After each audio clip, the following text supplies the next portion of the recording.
Number one, he mentioned the junk in the DNA, and believe it or not, some time ago there was a lot of sequencing here where biologists thought it was junk. It was, why is this here? It has no purpose.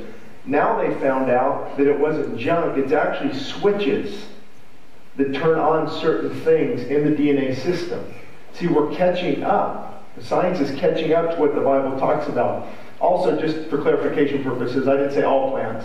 I said that God formed the herbs of the earth and the trees so that man could consume this life-giving food. Also, when you mention that it's not random mutation, every single atheist I've ever read, including Darwin, in his works, they talk about random mutation. That's what evolutionary theory is. It's something happening randomly by natural selection. So it is random mutation. Something, in other words, if somebody didn't do it, the only other option is random.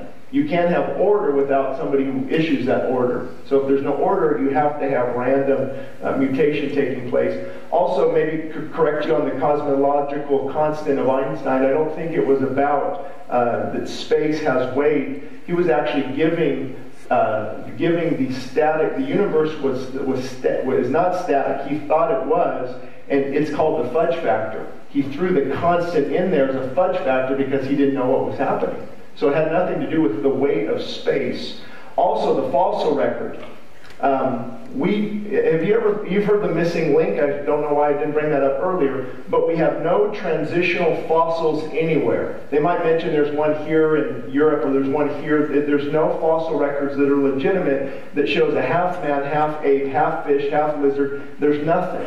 Darwin actually wrote 150 years ago in his book that we will soon see the day where we find scores of these transitional fossils. Well, here we are 150 years later. A fish is still a fish, and a bird is still a bird, and a man is still a man. There's no transitional record anywhere. So to me, it takes actually a lot more faith to believe in evolution.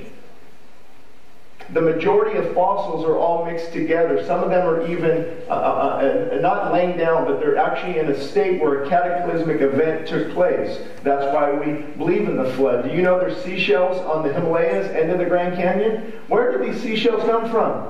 So how is it beyond the scope of reason to believe that a flood did occur of the biblical account when there's seashells on these mountains? Yes, tectonic plates break and it opens up and it forms a mountain range, but there was water in these areas.